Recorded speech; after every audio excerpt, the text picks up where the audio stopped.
Hi everyone, and welcome back to the Perkins Custom Swim Bait channel here. Appreciate everyone taking some time to watch today's video, and sorry I have kind of been a little bit of MIA here recently. I've had a head cold and just haven't been able to get a video out, but back now, feeling a lot better and should be able to get back to our normal schedule.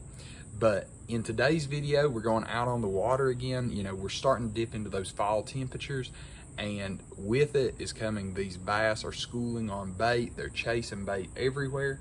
So come along, we're gonna get out on the water and hope you enjoy.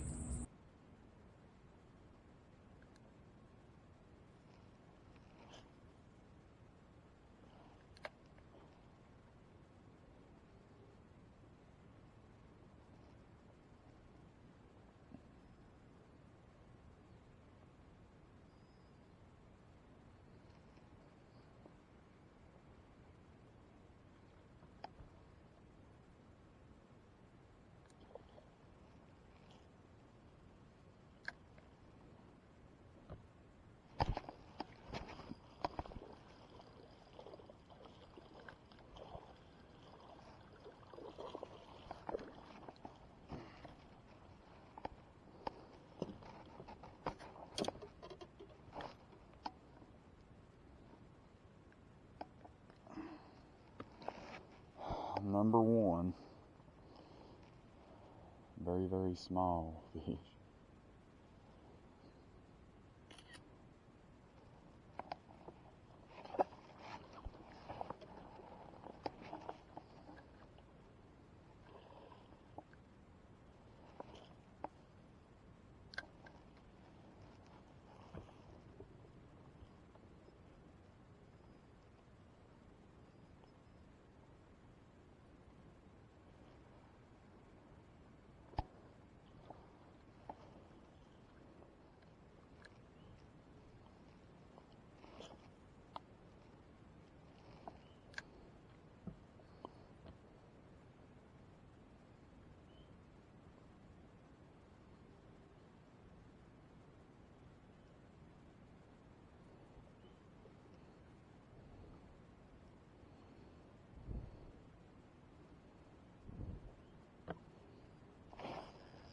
Woo, that's a better one.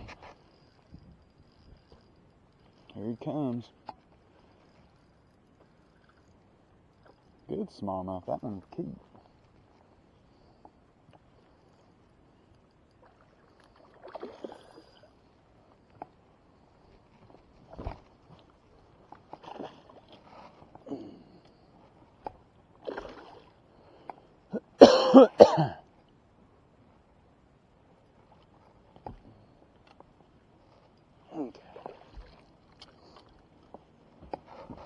I mean, I really think this is what the story's going to be today, you know,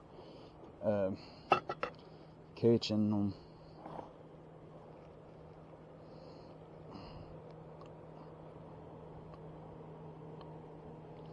Off of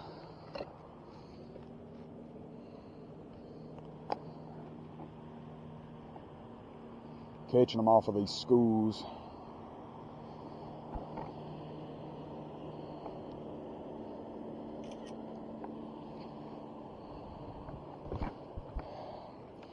The only downside to it is you have to go through so many casts.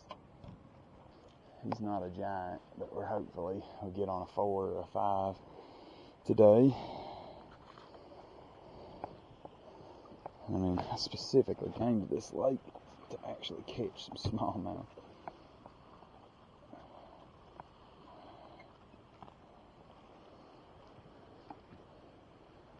Oh yeah. He is a good, he's 17.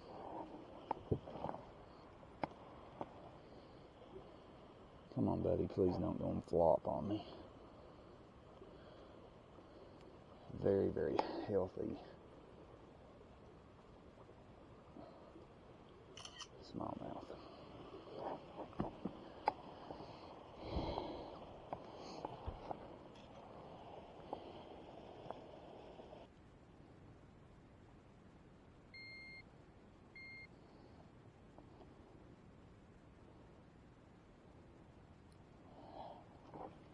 2 1/4.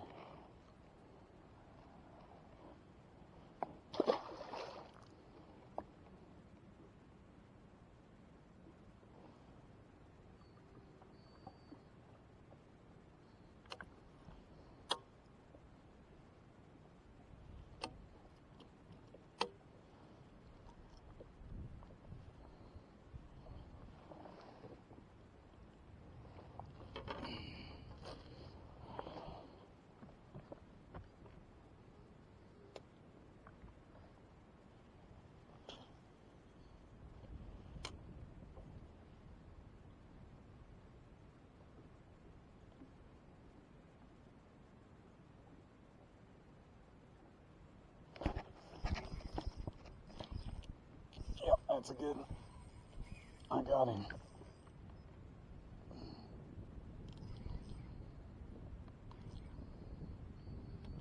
Shoot.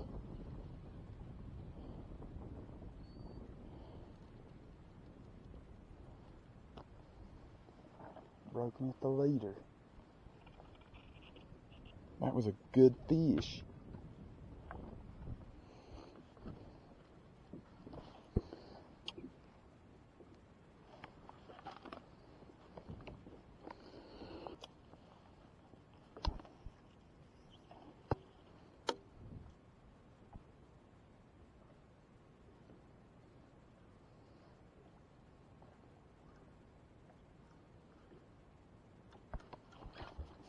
Yep, got him. Aw'd he come off?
Lost one, then had another one come up, hit it, lose that one.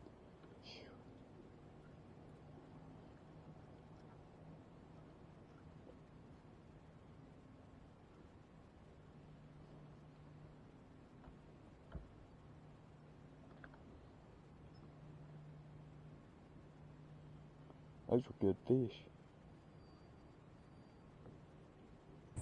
Thank you everyone for staying tuned and watching today's video. I want to go over now the rod, reel, bait presentation breakdown that I was using that day, and kind of going over some of the baits and how I was using them. So first and foremost, we're going to talk about this one.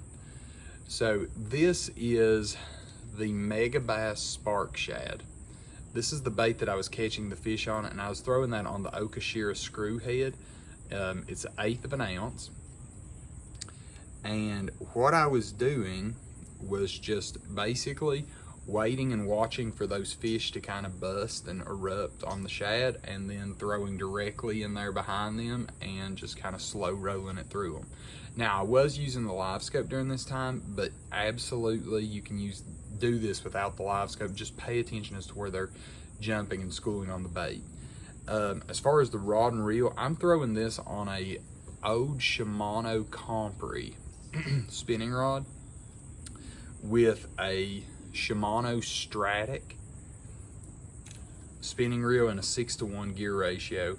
I'm throwing that with 20-pound braid. That's the Daiwa J braid with, I think honestly, probably a 10-pound leader. It's not too outrageous. It's not a thin leader, so I know that it's not like 6 pound. Probably like 10-pound fluoro, 12-pound fluoro, something like that. And then just running it, slow rolling it. I was able to catch both of my fish on this setup, but I'm gonna hop into the other setups that I had a lot of interaction with, but I didn't manage to get the fish in the boat. So let's get into that real quick. All right, so this was my second setup for the day. It was the Mega Bass Hasdong shad on a 3/8 ounce VMC Moon Eye jig head. Throwing that on, well, I actually broke off, so I had to retie the leader and everything. So I've actually put 16-pound shock leader on here. Once again, still throwing that 20-pound Daiwa J-braid, or 15-pound, I can't remember. It's on the Daiwa Regal. It's a 5:2-to-1 gear ratio, and then the Quantum. This was back when it was still the KVD Quantum Tour rods. Honestly, I really like this rod. It's 7'4", medium action. It's just really good all around kind of spinning rod. So it's worked really well. I haven't had any issues, except losing fish when they go into rocks. You know, that happens. So this was the last setup for the day, and absolutely was this the most frustrating of them. I've never had fish act the way they did, like they did going after this bait. I had about 6 fish schooling on this bait, and all of them chasing and trying to eat it. I hooked one, it pulled off. I brought it through, had the big school following it, and I actually pulled the bait out of the water. The fish were still there. I dropped the bait back in the water, and another fish actually bit it, had him by the lip, ended up pulling the bait out of his mouth. So it's very frustrating trying to get that. But what I caught that, or what I hooked those 2 fish on, was the Jethro 7.5. This is a color that I am calling smallmouth candy. It's kind of amusing. I call it smallmouth candy, and both of the fish that I hooked were largemouth. But it's a bright bait. It is chartreuse. This bait almost glows in the water.